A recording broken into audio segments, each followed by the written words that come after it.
Kopo. Najuta kukojoa kwenye kopo usiku. Sehemu ya 4 na ya mwisho. Msikilizaji, kiukweli nilimtazama mzee yule kwa macho yaliyojaa mshangao. Macho yangu yalikuwa na mshangao mkubwa sana na hofu. Alikuwa ametamka masharti mazito sana mbele yangu. Nikamuuliza, kati ya kuchota maji katikati ya bahari au kunyoa hizo nywele za sehemu za siri katika maiti ambayo iko mochwari, ina maana nataka kusema haya yote ndio mambo pekee ambayo naweza kuyafanya na akaniondoa kwenye hii laana? Niliuliza kwa sauti ya kushuka moyo. Mzee yule alitikisa kichwa chake kisha akaniambia, binti, sio kwamba nasema kutaka kusema, bali ndio ukweli wenyewe ulivyo. Kila jambo lina sababu yake. Ulifanya kosa na kosa lako linahitaji kafara ya kuweza kulipwa. Huwezi kuondoka kwenye laana hii bila kulipa deni. Unachotakiwa kufanya ni kwenda katikati ya bahari na kuchota maji. Nilihisi tumbo langu likibana. Mawazo yangu yalizunguka kwa kasi. Je, niende baharini? Na hata nikienda nitachotaje maji katikati ya bahari? Hata kama nitapata maji hayo, kuna sharti jingine ambalo mzee hakuniambia bado. Na kuhusu mochwari, wazo la kunyoa nywele za sehemu za siri maiti iliyokuwa mochwari ilinifanya nihisi kichefuchefu kiukweli, msikilizaji. Lakini sikuwa na uchaguzi. Na vipi kama nikiamua kwenda baharini? Niliuliza nikiwa bado nina matumaini kuwa kuna njia nyepesi zaidi ya hizo. Mzee yule alitabasamu kwa upole, lakini tabasamu lake halikunipa faraja. Akasema, ukishachota maji katikati ya bahari, utatakiwa kuoga nayo hadharani, mchana kweupe, mbele ya watu wengi, mahali kama Kariakoo hivi. Wale watu wa pale ndio watatakiwa kuivaa laana yako. Mtu yeyote mwenye tabia kama yako ya kukojoa kwenye kopo nyumbani kwa watu na sio kwake, ambako hajui zindiko la nyumba hiyo, ategemee kuangukiwa na jambo hilo. Kufanya hivyo, tutakuwa huru. Nilihisi miguu yangu ikilegea. Nilimtazama kwa mshtuko. Nikamwambia, unataka kusema nioge uchi mbele ya watu? Mzee akatikisa kichwa. Hilo ndilo sharti, binti. Maji hayo ni dawa, lakini lazima uyatumie kulingana na masharti ili yatumike kuondoa laana. Ukishindwa kufanya hivyo, hutofanikiwa. Nilihisi koo langu likikauka, mate yalipenya kwa tabu sana.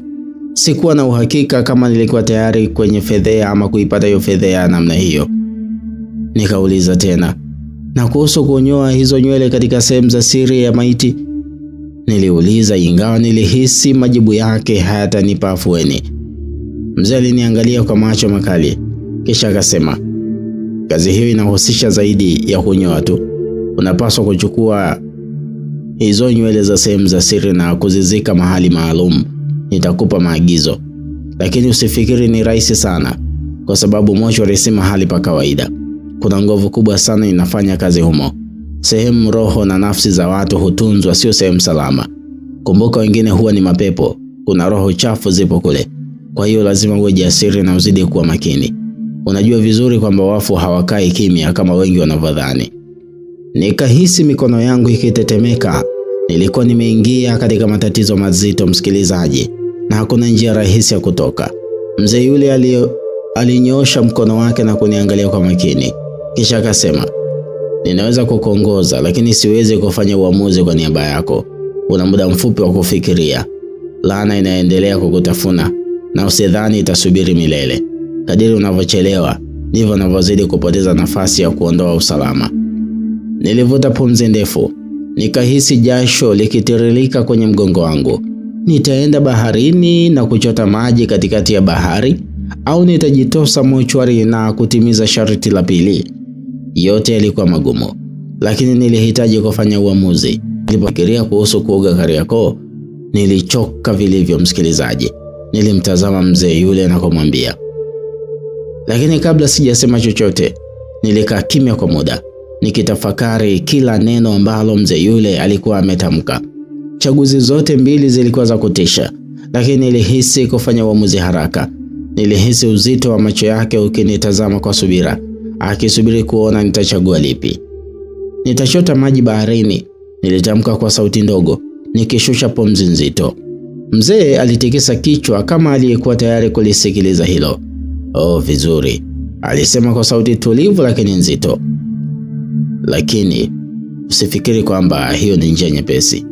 Bahari ni ya wenye bahati, na si kila mtu anaenda kuchukua maji huwa anafanikiwa kurudi salama." Maneno yake lizidi kunifanya nihisi hofu. Unamaanisha nini sasa?"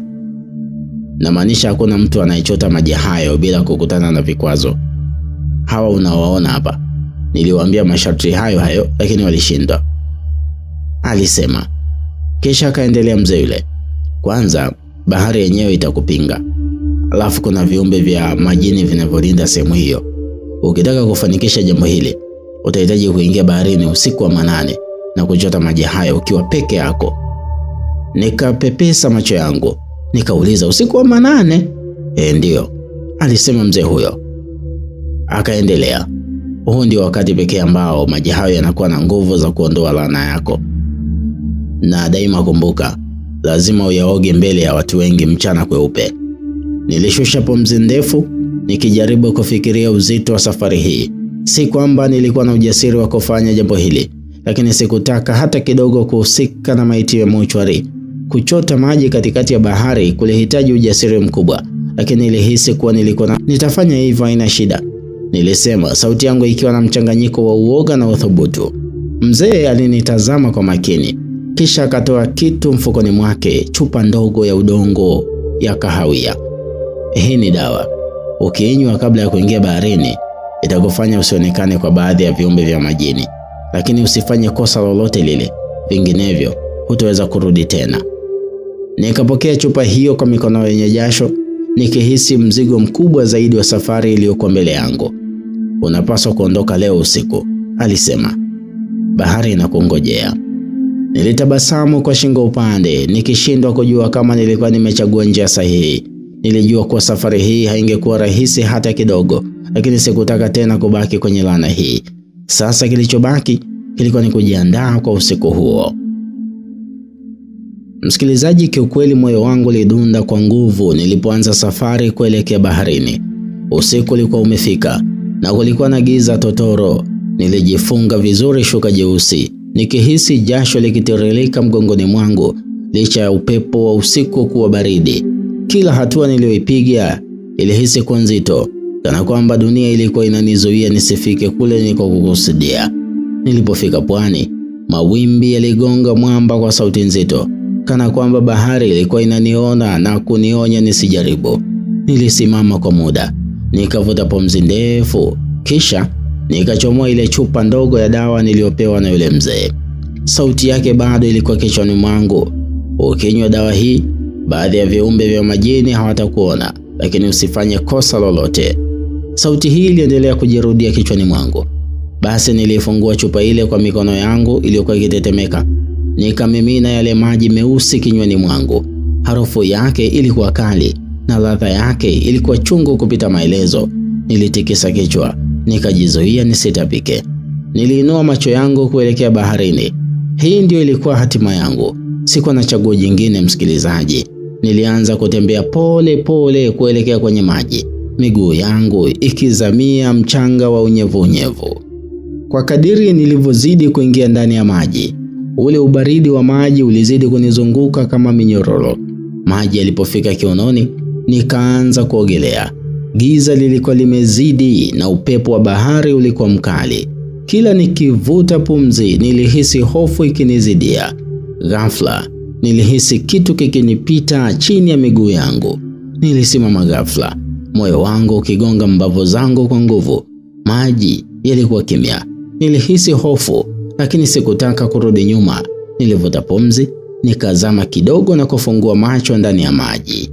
Ghafla niliona kitu. Machoni mwangu kulikuwa na kivuli kikubwa kinazunguka kwa umbali. Sikuwa na hakika kama ni samaki mkubwa au ni kitu kingine. Nilihisi mwili wangu ukitetemeka, lakini nilijikaza, msikilizaji. Sikuwa tayari kushindwa. Niliendelea kuogelea kwa haraka kuelekea katikati ya bahari. Kila sekunde nilihisi ni kama masaa. Mwili wangu ulikuwa umechoka, lakini nilijua kuwa nisingeweza kusimama. Nilipoona maji yakiwa na mwanga hafifu mbele yangu, nilijua nimefika mahali panapohitajika. Niliinua mkono wangu, nikachukua chupa ndogo niliyokuwa nimeibeba na kuanza kuchota maji yale maalum. Moyo wangu ulikuwa kwenye mbio, lakini kabla sijamaliza, nilihisi kitu baridi kikiugusa mguu wangu. Niligeuka haraka, lakini sikuweza kuona kitu chochote. Ghafla, nilihisi kama maji yanavuta mwili wangu chini. Nikaanza kupambana, nikijaribu kupiga mateke, lakini nguvu zile zilikuwa nyingi, zikaanza kunishinda. Nilianza kuzamishwa ndani ya maji, msikilizaji, taratibu. Nilihisi dunia yangu ikibadilika ghafla nilipoanza kuzamishwa ndani ya maji yale. Nilijaribu kupambana, lakini nguvu zilizonishika zilikuwa za ajabu, baridi, nzito na zenye kusonga kwa namna isiyo ya kibinadamu. Pumzi yangu ilianza kupungua. Nikahisi mapafu yangu yakijaa maji. Nilizama kabisa. Macho yangu yalijaribu kutazama pande zote, lakini kulikuwa na giza totoro, nisingeweza kuona kitu. Mwanga wa mwezi ulioangazia juu ya maji haukufika huku chini. Nilihisi kitu kikizunguka mwilini mwangu, kana kwamba kilikuwa kinanichunguza. Kisha sauti ya ajabu ilivuma ndani ya maji. Ilikuwa nyororo lakini ya kutisha, ikinitikisa kwenye mifupa yangu. Nilijua nilikuwa mahali pasipofaa. Nikiwa bado nimeshikiliwa, nilianza kuhisi ulimwengu ukizunguka, nikiwa na uhakika kuwa nitakufa muda wowote. Ghafla, nilihisi kama nguvu zile zimeniachia kwa sekunde chache. Sikupoteza muda. Nilirusha mwili wangu kwa nguvu, nikapiga mateke kwa haraka kuelekea juu. Nilipoibuka juu ya maji, nilivuta pumzi kubwa kana kwamba nilikuwa nimetoka kuzaliwa upya. Nilihisi mapafu yangu yakijaa hewa, mwili wangu ukiwa mzito kutokana na uchovu. Nilizunguka haraka kutazama, lakini sikuweza kuona chochote zaidi ya mawimbi makubwa na giza nene. Lakini kabla sijaweza hata kutulia, sauti nyingine ilisikika kutoka pembeni yangu. Kama unataka kuishi, usiangalie nyuma. Nilihisi damu yangu ikiganda. Ilikuwa sauti ya mwanadamu, lakini haikujulikana imetoka wapi. Ghafla nikasikia tena, usipige kelele.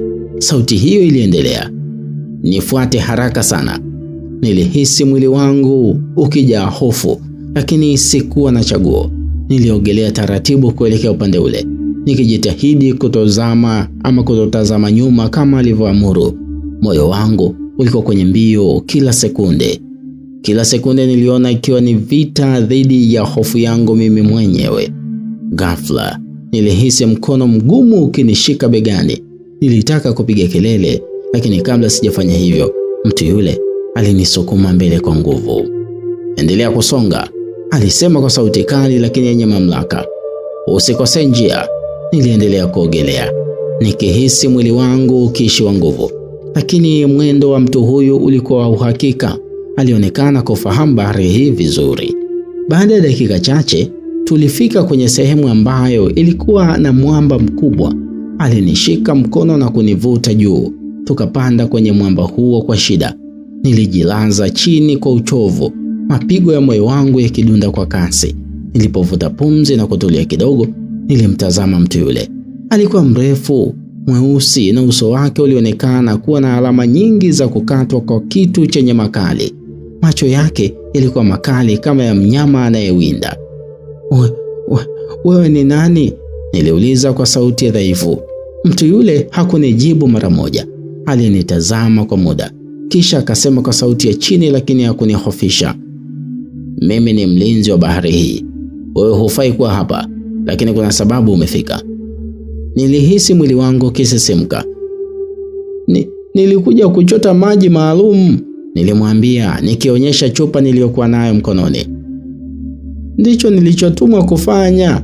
Macho ya mtu huyu yalibadilika kidogo, kana kwamba alikuwa anapima ukweli wa maneno yangu. Kama kweli unahitaji maji haya, basi ujue kwamba gharama yake si ndogo. Haitoshi kuyachota tu. Nilihisi hofu nyingine ikipanda ndani yangu, msikilizaji. Kwani unamaanisha nini? Niliuliza kwa sauti ya wasiwasi. Alinitazama kwa muda mrefu, kisha akasema kwa upole lakini kwa msisitizo, unajua nini cha kufanya? Dunia yangu ilisimama ghafla. Niliweza kusikia mapigo ya moyo wangu pekee. Nini? Nilijikuta nikiuliza, nikitumaini kuwa labda masikio yangu yalikuwa yamenidanganya. Mtu yule hakutikisa hata kope. Kisha akasema, kushindwa kuoga kutafanya kila kitu kiende kopo kwako. Ni sharti lisiloweza kuvunjwa. Ukikataa, laana yako itaongezeka maradufu. Nilihisi ulimwengu ukizunguka, msikilizaji. Kushinda mapambano yote haya, kupigana na viumbe vya baharini, kisha sasa natakiwa kufanya jambo hili. Nilihisi tumbo langu likiuma kwa mshtuko. Fikiria kwa makini, aliongeza. Kisha akasema, muda unakwenda sana, fanya haraka. Nilibaki kimya, nikijua kuwa maisha yangu yalikuwa kwenye mizani. Je, ningekuwa na ujasiri wa kufanya hili, msikilizaji? Mambo yalikuwa magumu. Kiukweli nilikaa kimya juu ya mwamba ule, macho yangu yakielekea baharini, huku mawazo yakizunguka kichwani mwangu kwa kasi. Nilihisi tumbo langu likikunjana kwa uoga na aibu, nikikumbuka maneno ya yule mlinzi wa bahari. Utatakiwa kuoga mbele ya umati wa watu mchana kweupe ukiwa uchi. Niliyakumbuka maneno hayo. Hili lilikuwa jaribio gumu zaidi ya yote niliyoyapitia. Niliweza kupigana na hofu ya kuzama. Niliweza kupambana na nguvu zisizoonekana zilizonivuta ndani ya maji. Lakini hili lilikuwa tofauti. Aibu yenyewe ilikuwa kama kifungo, kizuizi kikubwa kinachonizuia kuendelea mbele. Mlinzi wa bahari alinitazama bila kusema neno. Alikuwa na subira, akijua kuwa huu ulikuwa ni uamuzi ambao nilihitaji kufanya mimi mwenyewe. Kwani nina muda gani wa kulifanya? Niliuliza kwa sauti dhaifu. Mchana, usingoje jua lizame, alijibu kwa utulivu. Ukichelewa, basi usijisumbue tena. Maana yake ni kwamba umekubali laana yako ibaki milele. Niliugulia kwa ndani maumivu, msikilizaji. Ilikuwa kama mbio dhidi ya muda, na nilihisi kama kila dakika inayopita ilikuwa ikinivuta kwenye shimo la giza. Basi niliweka kichupa changu kwenye mkoba, nikasimama taratibu juu ya mwamba. Nikamwambia, nipe maji hayo, nilisema, sauti yangu ikiwa na uzito wa uamuzi mzito. Mlinzi wa bahari alitabasamu kwa namna isiyoeleweka. Kisha akanyoosha mkono wake kuelekea kwenye maji. Nilishangaa kuona mkono wake ukiangaza kwa mwanga hafifu wa bluu, kana kwamba ulikuwa na nguvu fulani ya ajabu. Nilimtazama kwa mshangao, lakini sikusema neno. Muda mfupi baadaye alichota maji kwenye chombo chake cha udongo na kuyamimina ndani ya kichupa changu. Maji hayo haikuwa kama maji ya kawaida, ilikuwa na mng'ao hafifu, na nilihisi baridi kali mkononi mwangu mara tu nilipoyapokea. Nenda ukafanye unachopaswa kufanya, alisema kwa sauti ya mamlaka. Na daima kumbuka, hakuna njia ya mkato. Nilitazama bahari kwa sekunde chache, kisha nikaanza safari yangu ya kurejea nchi kavu. Kufumba na kufumbua macho ilikuwa ni Kariakoo tayari, na macho yangu yalizunguka huko na kule nilipokanyaga barabara za Kariakoo. Jua lilikuwa kali na kila mahali palijaa watu. Wafanyabiashara waliopaza sauti zao wakitangaza bidhaa zao, magari yaliyokuwa yanapiga honi mfululizo, na msongamano wa watu waliokuwa wanatembea kwa haraka. Nilihisi kila hatua yangu ikiwa nzito. Moyoni mwangu kulikuwa na mgongano wa mawazo na hisia. Je, kweli ningeweza kufanya hili? Nilihisi mapigo ya moyo wangu yakiongezeka nilipotazama watu waliopita mbele yangu. Wanaume, wanawake, watoto, wote walikuwa wakiendelea na shughuli zao bila kujua kuwa ndani ya dakika chache ningeweza kufanya jambo ambalo lingeniacha na aibu ya milele. Nilisimama katikati ya kituo cha Msimbazi kwenye barabara ndogo. Nikavuta pumzi ndefu, nikafungua chupa yangu na kuishika kwa nguvu. Ni lazima nifanye hivi, hakuna kurudi nyuma, nilijisemea moyoni. Nilipiga hatua kuelekea katikati ya uwanja. Nikahisi miguu yangu ikitetemeka. Nilikuwa kama mtu aliyeingia katika moto wa aibu mwenyewe. Kila kitu kilionekana kupoteza sauti. Dunia ilionekana kubadilika. Nilianza kuvua shati langu, kisha suruali. Nilibaki na nguo yangu ya ndani tu pamoja na sidiria kwa juu. Watu waliokuwa karibu waligeuza macho yao kwangu. Baadhi yao walianza kunong'ona, wengine walishangaa, Niliweza kusikia baadhi yao wakicheka kwa dharau, huku wengine wakishusha pumzi kwa mshangao. Kila hatua niliyoipiga kuelekea kwenye ndoo ya maji niliyoiandaa, nilihisi kama mwiba uliokuwa unazama ndani ya ngozi yangu. Nilihisi joto la aibu likipanda kichwani, lakini sikuweza kusimama. Nilijimwagia maji mwilini, nikihisi baridi kali ikipenya kwenye mifupa yangu. Aibu ilifika kileleni niliposikia sauti ya mtu akipiga kelele. Ana wazimu huyu ni kichaa eh? Kicheko cha watu kiliongezeka, huku baadhi yao wakitoa simu zao wakinirekodi video na kunipiga picha. Machozi yalianza kujikusanya machoni mwangu msikilizaji. Nilihisi dunia ikinizunguka, lakini nilikumbuka maneno ya mlinzi wa bahari, hakuna njia ya mkato. Maneno haya yalijirudia kichwani mwangu. Kwa hivyo niliendelea kuoga, nikihakikisha mwili wangu wote umepata maji yale. Kelele za watu ziliendelea kuongezeka, lakini nilijua kuwa hii ndiyo gharama niliyotakiwa kulipa ili kuondoa laana yangu. Baada ya sekunde chache ambazo nilihisi kama ni milele hivi, nilimaliza. Nilichukua nguo zangu haraka, nikazivaa huku mwili wangu ukitetemeka. Nilikuwa nimefanikiwa, lakini kabla sijamaliza kuvaa, nilihisi mtu akinivuta kwa nguvu kutoka nyuma. Niligeuka haraka, nikakutana na macho ya askari wawili waliokuwa wamenishika kwa nguvu. "Wewe ni nani? Unafanya nini hapa?" mmoja wao aliuliza kwa ukali. Nilihisi damu yangu ikikauka. Sasa nilikuwa katika tatizo jingine jipya kabisa. Nilihisi mwili wangu ukikakamaa mara askari waliponishika kwa nguvu. Macho yao yalikuwa na mashaka, kana kwamba walikuwa wamemkamata mtu hatari. Watu waliokuwa wakinitazama kwa mshangao sasa walikuwa wakisogea karibu, wakitaka kujua hatima yangu. "Wewe ni nani? Unajua ni kosa gani umelifanya?" Askari yule aliendelea kuniuliza kwa ukali. Niliweza kuhisi pumzi yangu ikiwa nzito. Nilijaribu kutafuta majibu, lakini kila neno lilionekana kunikwepa. Bro, hapa ni town, nipo zangu natengeneza content nikapiga hela huko TikTok. Achana na mimi, nilijikuta nikisema kwa sauti chini. Askari yule alikunja uso.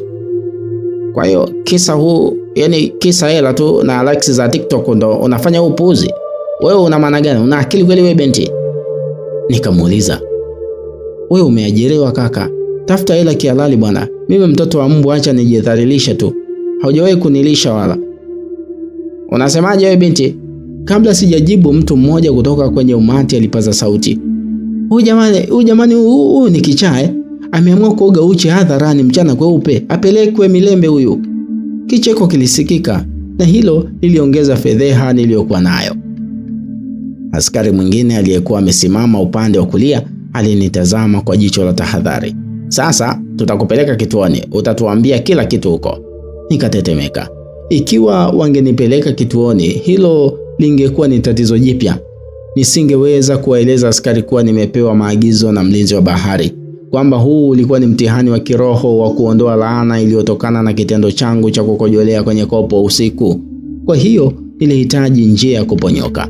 Nilipoanza kusukumwa kuelekea kwenye gari la polisi, ghafla nikasikia sauti nyororo ya kike kutoka kwenye umati. Acheni huyo mtu." Askari waligeuka haraka kutazama aliyepaza sauti.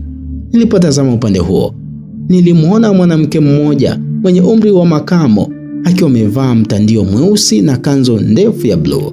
Alikuwa amejifunga shuka jeupe kiunoni, na uso wake ulionyesha upole lakini wenye mamlaka.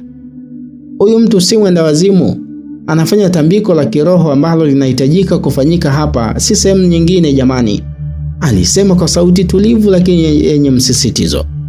Askari walimtazama kwa macho ya shaka. Unamaanisha nini we mama? Huyu mtu kaoga uchi hadharani, tunampeleka kituoni." Mwanamke yule alisogea hatua chache mbele, akawatazama askari mmoja baada ya mwingine machoni mwao. "Hivi ninyi ni Waislamu?" aliuliza. Askari waliangaliana. Mmoja wao akatikisa kichwa na kusema, "Ndio."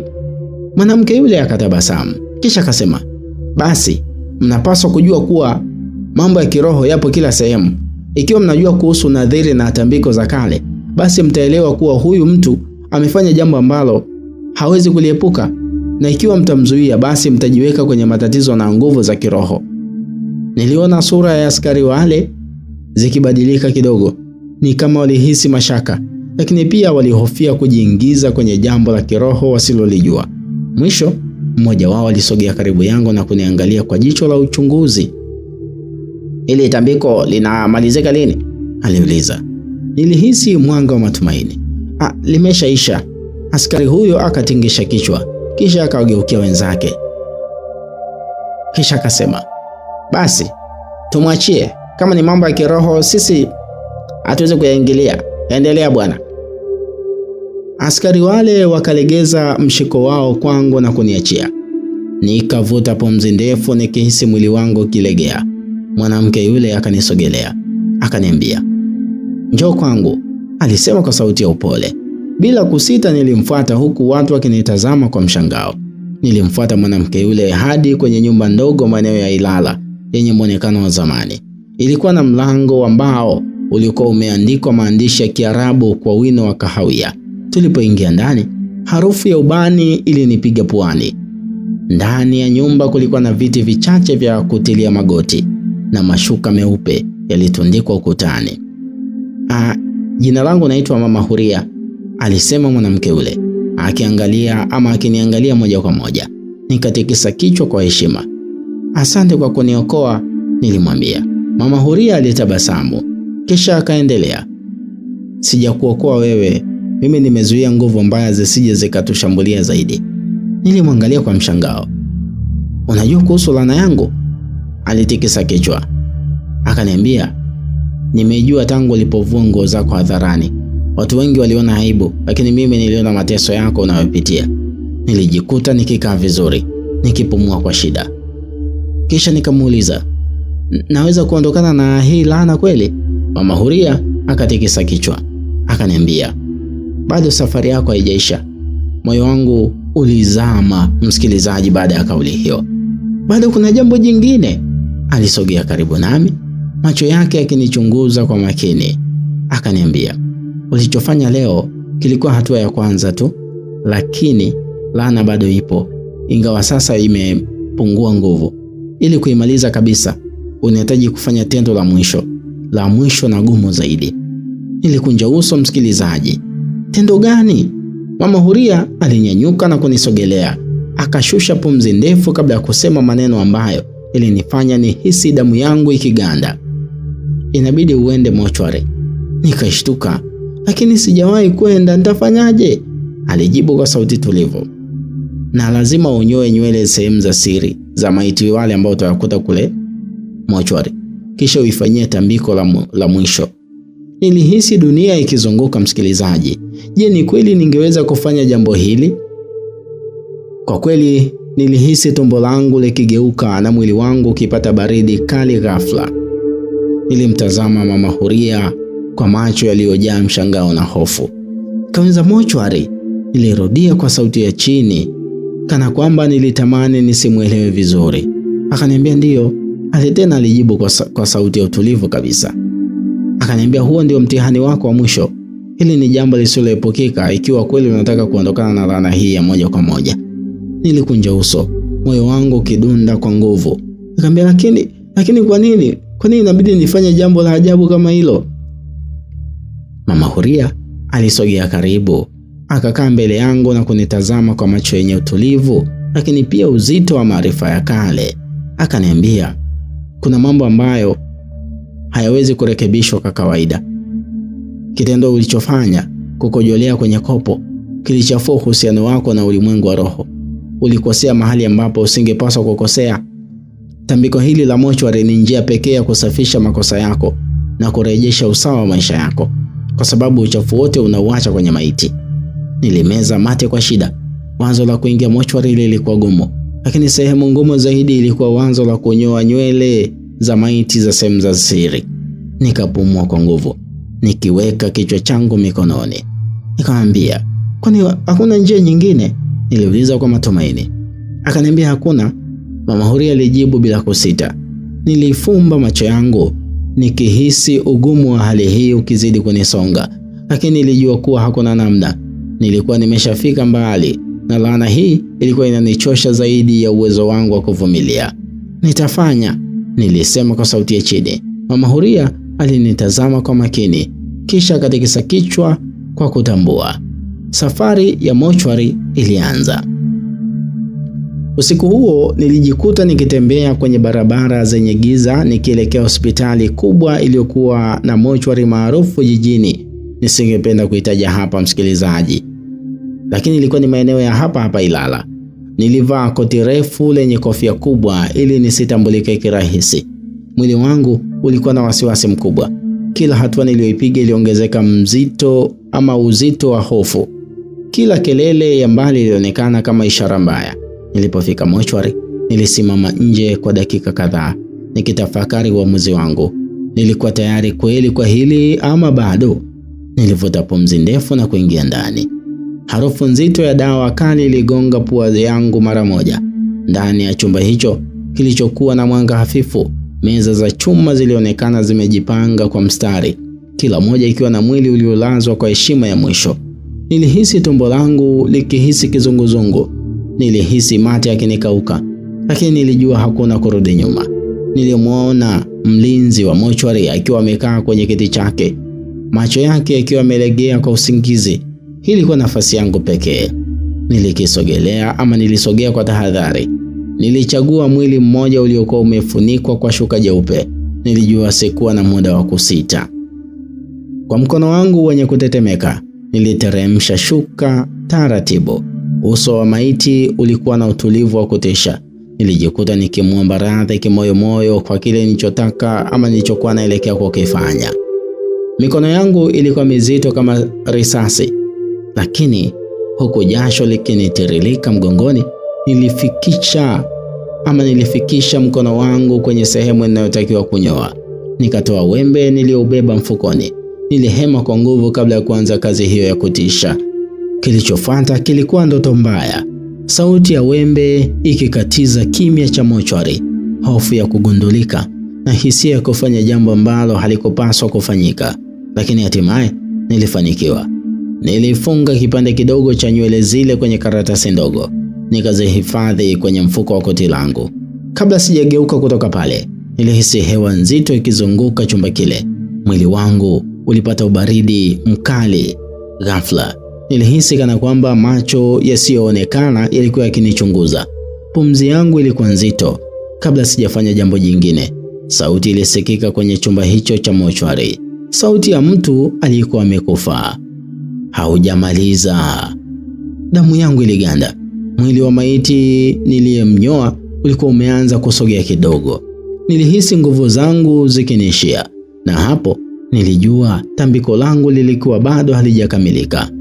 Bwana hey, msikilizaji, mimi nikwambie tukutane katika msimu wa pili ama season 2 ya simulizi hii ambayo inakwenda kwa jina la Kopo na Juta kukojoa kwenye kopo usiku.